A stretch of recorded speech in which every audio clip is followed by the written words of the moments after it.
The Cincinnati Bengals, good news, they found their quarterback. Bad news, he had his ACL badly injured in just a tough-to-watch hit that he took during the season. So we don't know that he's going to be ready to go for week one.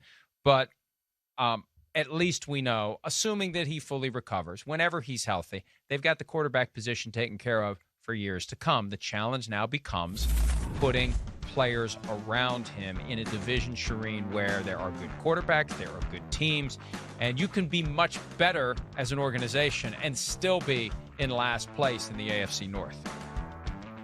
Yeah, no question about it. But, Joe Burrow, it's going to take him some time to come back from that, Mike. But when he does, I think this is a team that's building. I mean, they've shown a commitment in free agency to go out and get free agents. They did that last year, something they hadn't done in the past. And so I think this is a team that's building towards something special. It's still going to take them a few more years, especially with Burrow, depending on how long it takes him to come back. We know he's not going to be there for the offseason program, probably not for training camp. They hope for week one, but we'll see how that plays out. But this is a team, to me, Mike, that looks like it's building towards something special and has a core group of players there that can help them build to that. But they are moving on from a bunch of veterans to get them younger in age, and we've seen that, and we're going to see that this year.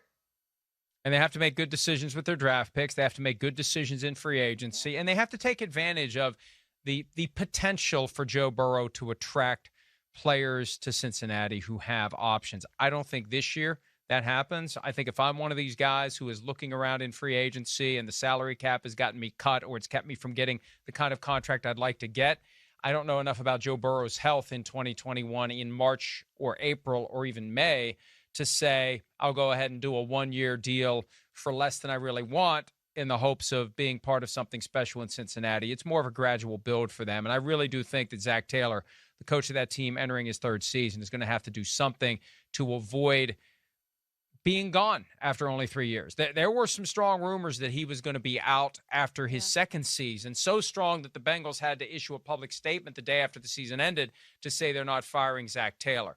So they don't like to pay people to not work, and I don't know what the guarantee structure in Zach Taylor's contract is.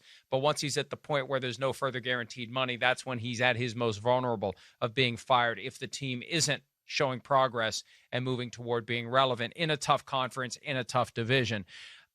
Joe Mixon, we were talking earlier today about running backs and how dangerous it is to pay a running back. Well, Derrick Henry, Dalvin Cook, Alvin Kamara, all got big contracts and played well. Christian McCaffrey had a couple of fluke injuries that kept him off the field. Joe Mixon wasn't great, and then had that was it a foot that just it just never really allowed him to come back, and it created a sense that they didn't get the return that they expected on the contract they gave to him. He's got something to prove in 2021. They need him healthy, they need Burrow healthy, and the offense needs to go through them, Charean.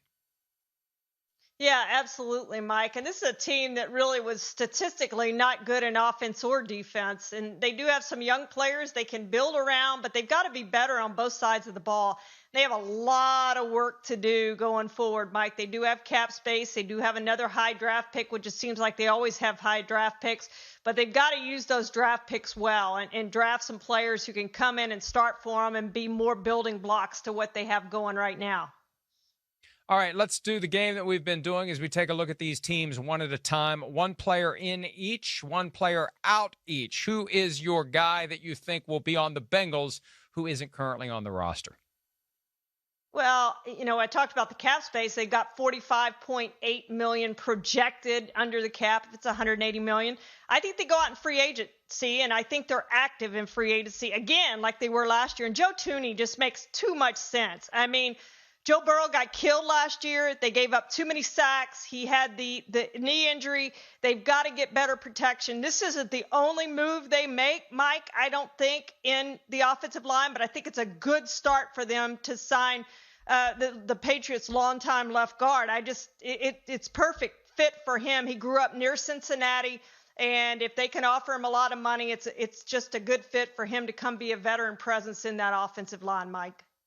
We do see the Bengals spend big from time to time on strangers to the organization, but overall the team has a long-standing reputation for being extremely careful with money, and they may be looking for some bargains in free agency. Just because they have that cap space doesn't mean they have to spend it all. Like no other team, the Bengals identify success as money in versus money out, and they know how to turn a profit, and they're very happy when they do. They don't care about championships. They care about making money, and like every other team, at least they don't build the facade as thickly and convincingly as other teams do. So with that said, there's a guy out there at receiver where they're going to need some help who may be a bargain because of a still lingering PED suspension. Will Fuller's going to be on the market, and the Bengals may be able to get him at a good price, because I don't know that teams are going to be flocking to Will Fuller because of the suspension and because of the reality that whatever he was using, allegedly or actually, and he got caught, so he was using something.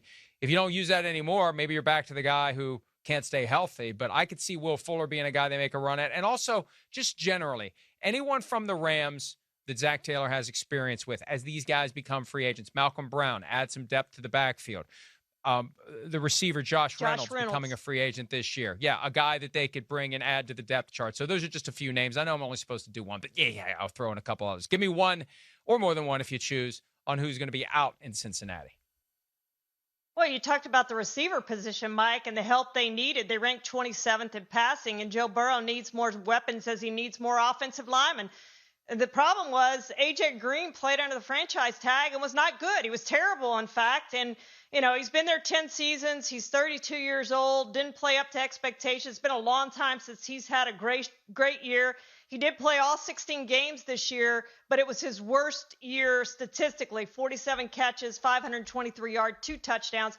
He's moving on. The question will be if he gets a shot somewhere else. I think somebody gives him a shot if he's willing to take the minimum and play for the minimum, but I don't see this guy having a big free agent market based on what's happened to him over the last couple of years. Missed all of 2019 season. So I think AJ Green is definitely gone from the Bengals. They have no sense that they're going to re-sign him at all, even if he would take the minimum to stay there. Never should have tagged him. It's one that we could have said a year ago they're going to regret it if they do it, and they did regret it. They paid a lot of money for a guy who wasn't a factor. He was targeted so many times. He caught like 45% of the balls thrown his way. It just didn't work, and I agree with you. He'll be gone. Another guy, I think, Geno Atkins. If they move on from him, that's $9.6 million that they dump. And again, just because they have cap space doesn't mean they're going to burn it all. They like to have that cap space. They like to keep that money in their pockets if they can. There's only so much you have to spend under the salary cap, and it's a 4-year rolling average. And every dollar that you don't spend that is earmarked for the cap is raw, unadulterated profit. And the Bengals understand that like no one else. Hi, I'm Mike Tirico, and thanks for watching. Make sure to hit subscribe for the latest news and highlights from NBC Sports.